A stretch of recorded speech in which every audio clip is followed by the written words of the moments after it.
Roasted maple neck and fretboard, 9.5 inch radius, stainless steel frets, truss rod spoke wheel adjustment at the heel, 2-point trem, HSS, alder body, coil splits and a decent string tree.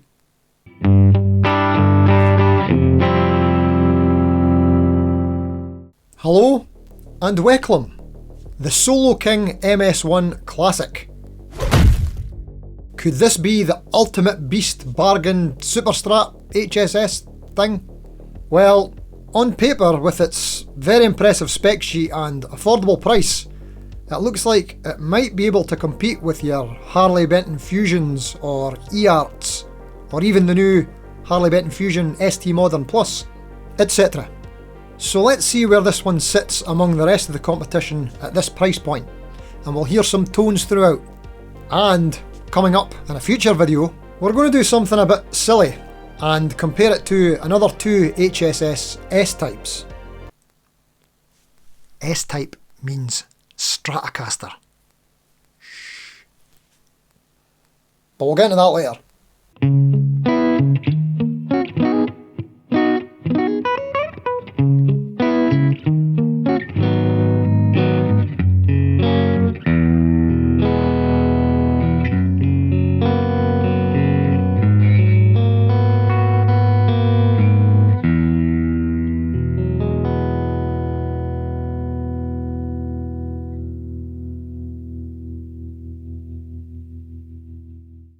Okay, so let's get to it.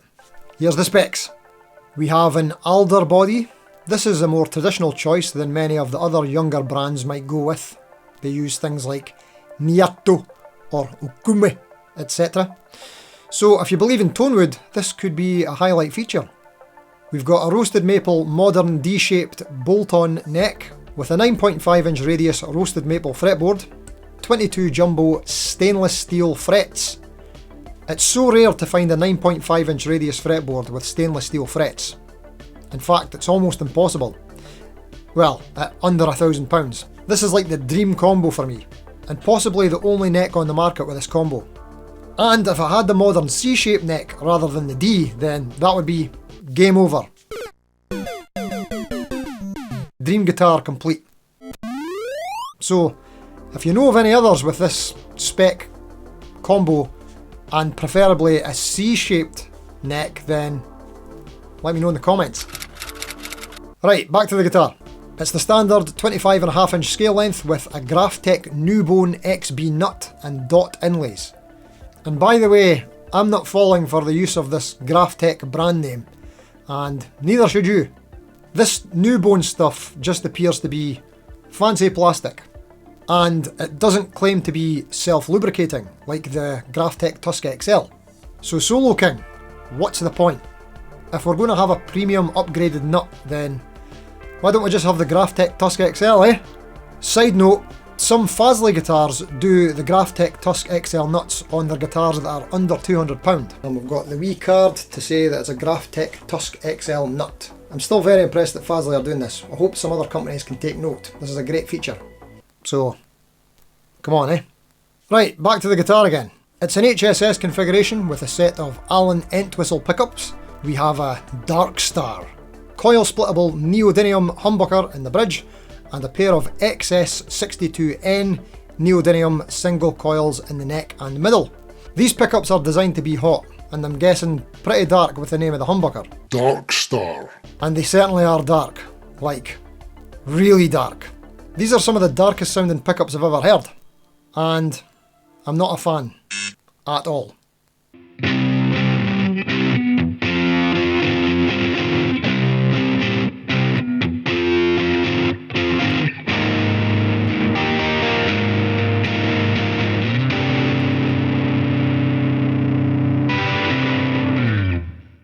But for the price of this guitar, you could easily change them to something else of your taste and probably still be under the price of a high-end Squire, all in. Probably. Controls are a master volume, master tone with a coil tap mini toggle switch and a 5-way switch. The hardware is all chrome with a Wilkinson WV2 SB 2-point trem and a set of Wilkinson locking tuners. So pretty decent features here, no complaints. Well, other than the bridge saddle screws, which are a bit too long, sharp and pokey. They're sharp and uncomfortable. But this pickguard, it's a 3-ply parchment pickguard, and on this finish, this purple, it just looks not good to me. On most of the other finishes of this guitar, they went with a white perloid pickguard, which would look way better on this purple. And it's the same with the blue one. That's probably the other best looking one in my opinion. And again, they went with the parchment one instead of the white perloid. So yeah, those are my two favourite colours of this guitar, and for some reason, bad pickguard choice. In my opinion. Something else to note is that the guitar comes stock with 10 to 46 gauge strings, which was not easy information to come by, so you can thank me later. Or, just like, hit like or something. That helps.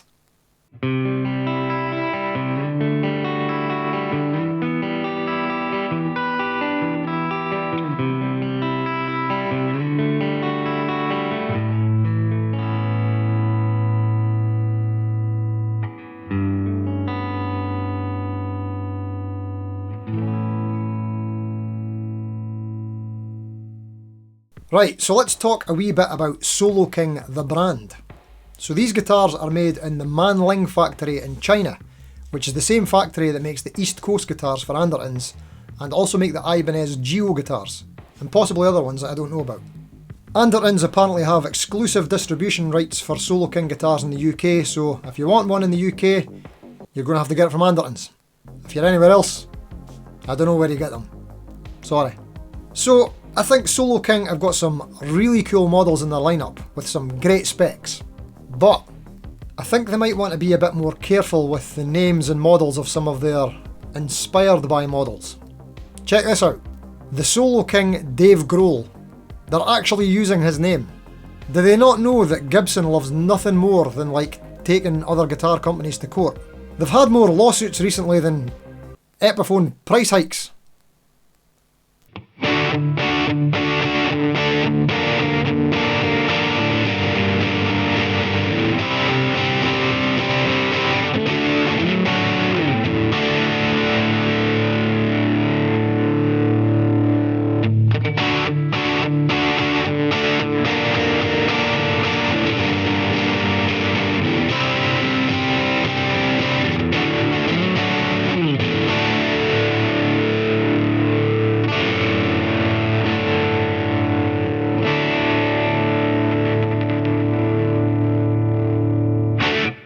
By the way, if you're enjoying this video so far, you could always consider subscribing to the channel. You never know, you might like it.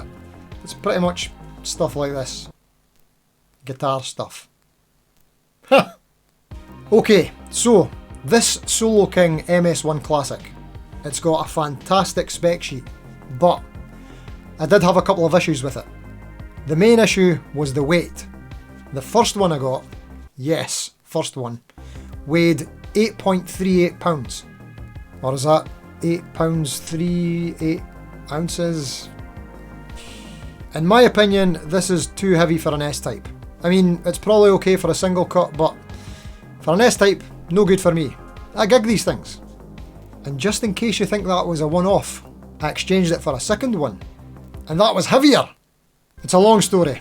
Andertons totally dropped the ball on the customer service with this one. And there might be a rant video about it in the future, but I don't know if I'll do it. If I do it, it'll be up there when it's done. But I don't know if I could be bothered having beefs, so we'll see.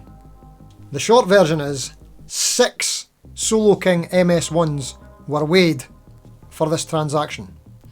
And the latest one was 7.98 pounds, which is basically 8 pounds. And the rest were all 8 pounds and over. So now you know, they're heavy. But I have to admit, I'm afraid that I am very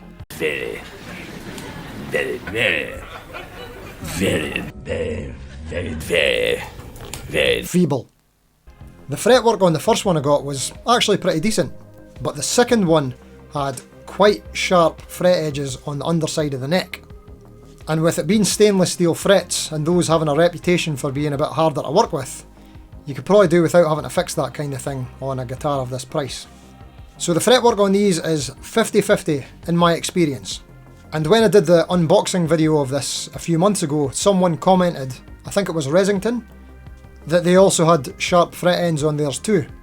On that same unboxing video, someone else got in touch, a Mr. Jihad Chowdhury, who commented that theirs had some running lacquer on the neck. And they sent me some pics to share with you, so here they are. They were also in doubt of the legitimacy of the neck being roasted, as they'd had a wee scratch ding on it, and it was a pale shade of wood under the surface. I'm not sure on that one myself, but thanks to Jihad Chowdhury for sharing your experience, mate. Much appreciated.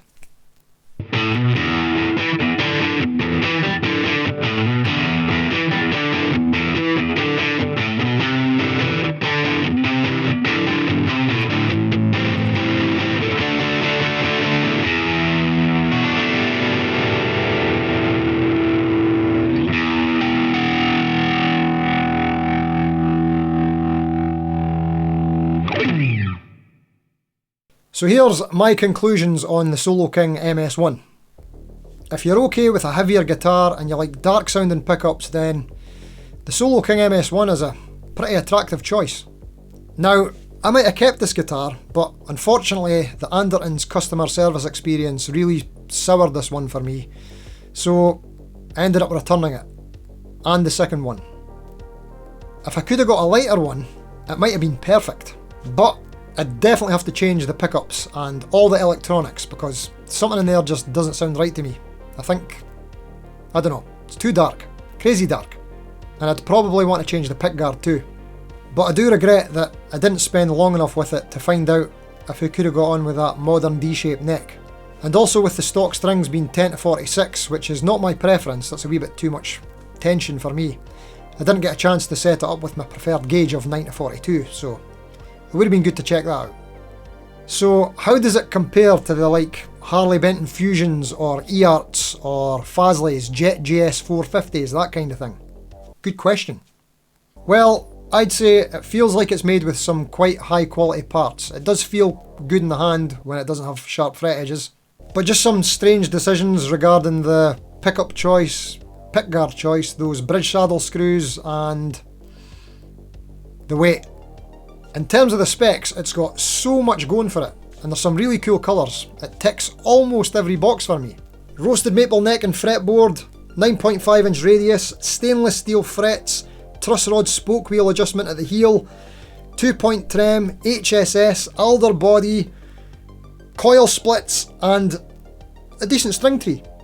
But unfortunately the fit and finish was just not quite on par with the spec list when it came to the fretwork. As mentioned, the weight a bit of a disappointment, and the pickups. You might like the pickups.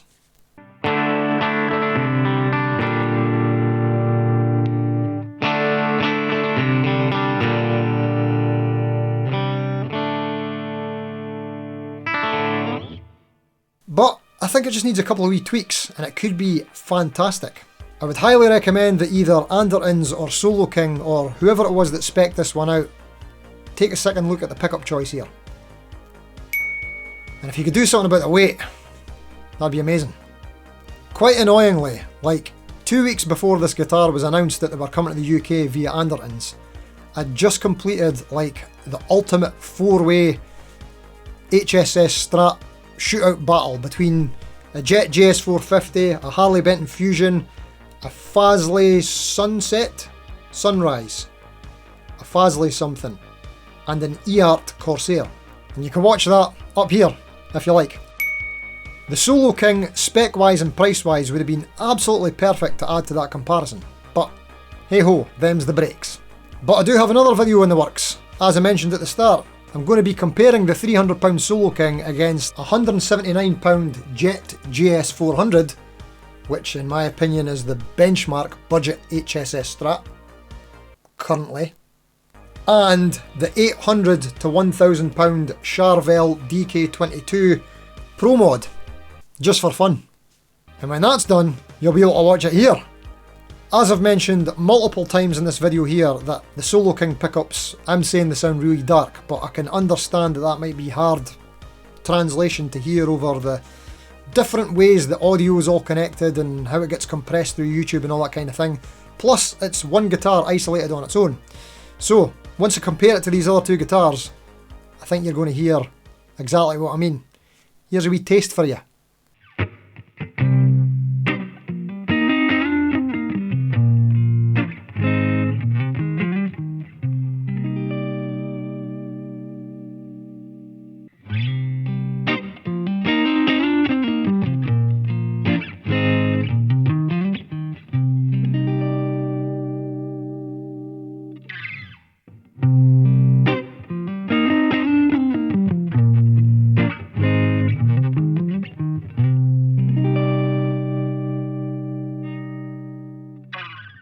Okay, if you got this far, thanks for watching. Consider subscribing.